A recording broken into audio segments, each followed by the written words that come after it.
கேள்வி ஒன்றாக இருந்தாலும் பதில் எப்படியா இருக்கான், ஆளுக்கு ஏற்ற மாதிரி மாறுபடும். நேரில் வந்துட்டால் என்ன பண்ணிடலாம், எல்லா கேள்வியும் கேட்டு தெளிவாக. அதுக்கு தான் சத் சங்கம். என்னுடைய நோக்கம் எல்லாம் மனிதர்கள் எல்லாம் மகிழ்ச்சியாக இருக்கணும், அவ்வளோதான்.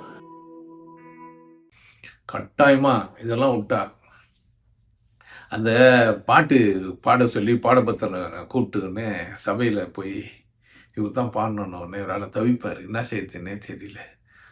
அப்போ அவங்க மனைவி அவருக்கு அட்வைஸ் கொடுப்பாங்க, நான் நமக்குன்னு எனக்குன்னு எதுக்கு சொல்கிறீங்க, எல்லாம் இறை சித்தம் தானே அப்படின்ட்டு. ஒரு மனிதன் எப்போதும் ஆனந்தமாக இருப்பான். எப்போதும் ஆனந்தமாக இருப்பது எப்படின்னு என்ன கேட்டால், எவ்வளோ பெரிய பிரச்சனை சிக்கல் எது வந்தாலுமே இறைவனுடைய விருப்பம் இல்லாமல் வரல. நான் அதில் என்ன செய்யணும், அவ்வளோதான் என்னுடைய வேள்வி. நான் அப்படின்னா நான் என்ன செய்யணும் அப்படின்னு கேட்டிங்கன்னா, இறைவா இது எனக்கு தெரியலன்னே நிற்கணும். எந்த பிரச்சனை வந்தாலும் முதல்ல நான் நிற்க வேண்டிய இடம் தெரியலன்னு அணுகுனா தெரிஞ்சுப்போம், தெரியும்னு அணுகணும்னா கஷ்டம். எனக்கு தெரியலையே என்ன செய்யட்டும் அப்படின்னா ரொம்ப இலகுவாகிடுவீங்க. தெரியாத சூழ்நிலை வரும்போது உங்களுக்கான பதில்கள் நிறைய கிடைக்கும்.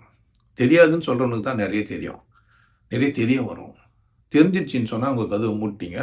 உங்கள் புத்திசாலித்தனத்தினால, அதாவது உங்கள் அறிவுனால, நீங்கள் தெரிஞ்சு வச்சுருக்கிற விஷயத்தினால தெரிஞ்சதை மட்டும்தான் தேட முடியும். உங்களால் தெரியாத ஒன்றை உங்களால் கண்டுபிடிக்க முடியாது. தெரியாது நின்று பாருங்கள், நிறைய விஷயம் தெரிஞ்சுப்பீங்க. இப்போ இந்த ஊருக்கு வந்துக்கிறேன், ஏதோ ஒன்று எனக்கு தெரியாதுன்னா தெரிய வைக்கிறதுக்குன்னே ஆள் நிறைய பேர் வருவாங்க. நீங்கள் பிரச்சனையே இல்லை, இது மாதிரி எனக்கு ஏதோ ஒரு பிரச்சனை வந்துச்சு, ஏதோ ஒன்று ஆச்சுன்னு சொன்னால் நிறைய பேர் தெரிய வச்சுருப்பாங்க. ஏர்போர்ட்டுக்கு போகிறோம், லைன் ரூட்டு தெரில, எங்கே போகணுன்னு தெரில, கிளியரன்ஸ் எங்கே போகணுன்னு தெரிலன்னு நின்னோம்னா போர்டு போட்டிருக்கோம், இல்லை ஒரு ஆள் இருப்பார், யார்கிட்டனா கேட்டு நில்லாம், நம்ம கண்டுபிடிச்சிடலாம், நமக்கு தெரியும்ட்டு போட்டிருப்பாங்க. நீங்கள் ஏற்கனவே ஒரு இடத்துல ஏர்போர்ட்டில் போயிருப்பீங்க, அங்கே அப்படி நடந்திருக்கோம், கூட்டம் தான், அங்கே தான் அங்கே போய் நின்று நிற்பீங்க. அட்லாண்டா ஒரு பெரிய இடம், சவுத் வெஸ்ட்டுன்ட்டு. ஒருத்தர் என்ன பண்ணார், என்ன அவசர அவசரமாக எடுத்து போய் அட்லாண்டாவிலே இறக்கிட்டார். டெல்டா டிக்கெட்டு தான் இறக்கிட்டார். நானும் போய் லக்கேஜ் எல்லாம் போட்டேன். அவன் அந்த லக்கேஜெல்லாம் கட்ட அனுப்பிச்சிட்டான். உள்ளே போய் எனக்கு தெரிஞ்சது இங்கே என்கொயரின்னு அங்கே போயிட்டேன். நான் என்ன பார்க்கலன்னா சவுத்து நார்த்து இருக்குது, அதில் பார்க்கல. உள்ளே போயிட்டேன். செக்யூரிட்டி செக்அப்லாம் பண்ணிட்டாங்க.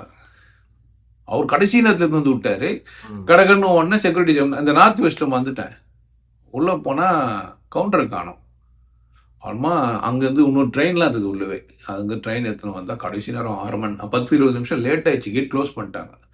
அங்கே ஒரு மனுஷி இருந்தா. அவள் பார்த்துட்டு என்னை பார்த்துட்டு சரின்ட்டு உள்ளே விட்டுட்டேன். ஃப்ளைட்டு கிளம்பாமல் இருந்தது. இல்லைன்னா அன்றைக்கி அட்லாண்டாலேருந்து நான் எஸ்கேப் ஆகிருக்க மாட்டேன், அங்கேயே தான் இருந்திருப்பேன்.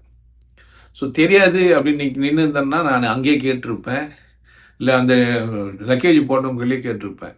அவங்க லக்கேஜ் யார் கொடுத்தாலும் எடுத்துக்கிறாங்க. அவங்க எடுத்து போய் அங்கே போடுறோம். ஏன்னா எல்லா இடத்துலேருந்துமே பரவலாக இருக்கிறதுனால வேண்டி அவங்க எடுத்துக்கிறாங்க.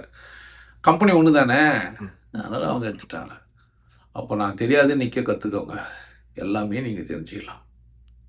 அப்போ நான் விட்டுருங்க, தெரியுன்றது தான் நானாச்சு. நான்னா யார் அப்படின்னு கேட்டால் எனக்கு தெரியும், ஜாதி தெரியும், மதம் தெரியும், மொழி தெரியும், எனக்கு ஏதோ ஒரு ஸ்கில்லு என்கிட்ட எனக்கு தெரியுன்றதெல்லாம் நானுன்ற ஆணவத்தோட தொகுப்பு தான்.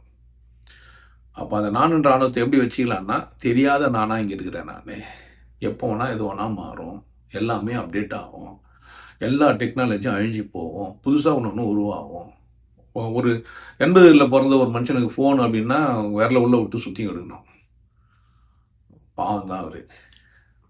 நான் பார்த்தீங்கன்னா செங்கல் மாதிரி இருக்கும் ஃபோன்லாம், பார்த்தீங்கன்னா கட்ட கட்டியாக இருக்கிற ஃபோன்லேயே ரொம்ப நல்லா வேலை செஞ்ச ஒரு ஃபோன் 3310 நோக்கியா. இப்போ அது என்ன போய் சொன்னால் தெரியுமானா, என்ன கொஞ்சம் வயசில் பெரியவங்க ஃபோன் வாங்கும்போதே வாங்குற அளவுக்கு வசதி இருந்தவங்களாம். பேஜர் வித்த விலையே அநியாயம். அது இடுப்பில் வச்சுன்னு பேஜர் வச்சுன்னு சுற்றின்னு இருப்பாங்க. அது ஒரு பெரிய விஷயம். அதில் கத்திரிக்காய், தக்காளி, வாங்காயம் எல்லாம் வாங்கிட்டு மெசேஜ் வரும்.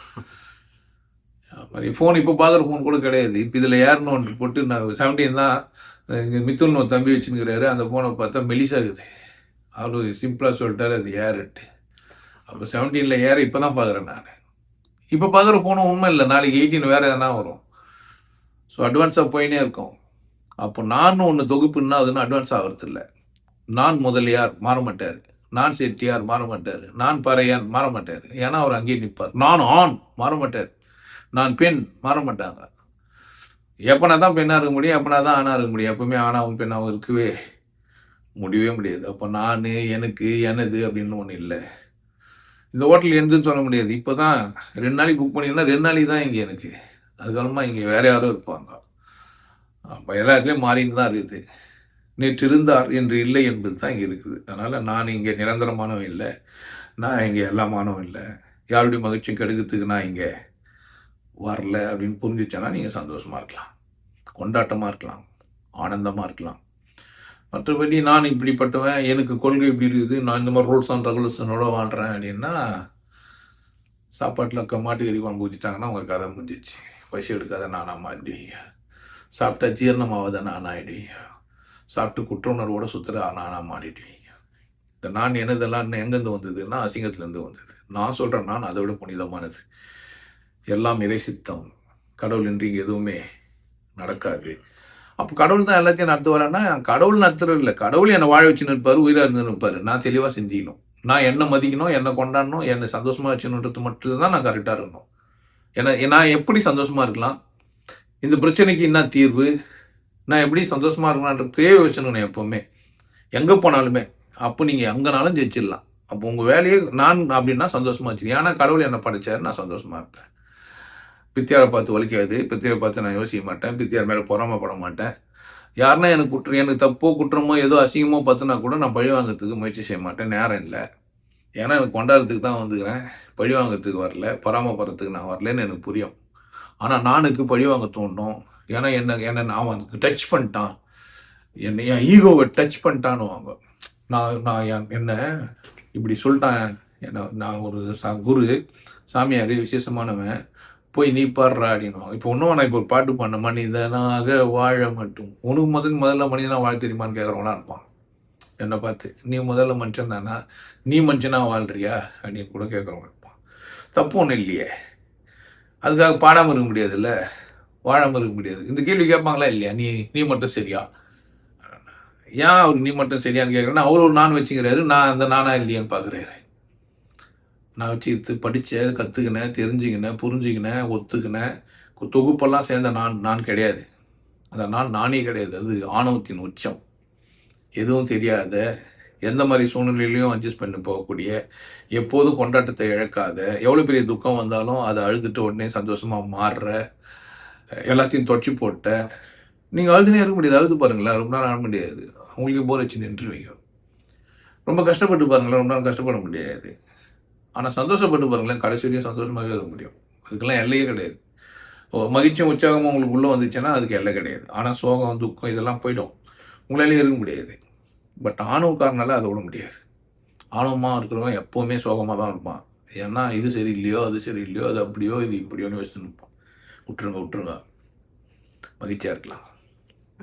உங்களுக்கு எல்லாருக்கும் ஒரு விஷயம் சொல்றேன், ஆனந்த வாழ்வு அப்படின்ற ஒரு கோர்ஸ் யூடியூப்ல போட்டு வச்சு, ஹாப்பி லைஃப் கோர்ஸ். நீங்க மெம்பர் ஆனீங்கன்னா ஆனந்த வாழ்வு கோர்ஸை நேரடியா நீங்க யூடியூப்ல பார்க்கலாம். ஃபேமிலியா டிவியில போட்டு என்ன பண்ணலாம், எல்லாரும் ஃபேமிலியா போட்டு பார்க்கலாம். ஒருத்தர் தான் சப்ஸ்கிரைப் பண்ணீங்க, 5 பேர் 6 பேர் என்ன பண்ணலாம், நீங்க அதை பார்க்கலாம். வாய்ப்பு பயன்படுத்திக்கப்பா. இறைவை உணர்வோம், இன்பத்தில் கலைப்போம், குருசில யோக நாடு உன்னை நீ கொண்டாடு, கொண்டாட்டம் உனது பிறப்புரிமை, மதம் மறப்போம், மனிதம் வளர்ப்போம். நல்லா இருங்க, சிறப்பாக இருங்க, கொண்டாட்டமாக இருங்க. உங்களை நீங்கள் மதிப்பு மிகுந்தவராக மாற்றுறது உங்கள் கையில் தான் இருக்குது. நல்லா இருங்க. நான் ஒரு வாய்ப்பு, என்னை பயன்படுத்திக்கலாம். நல்லது.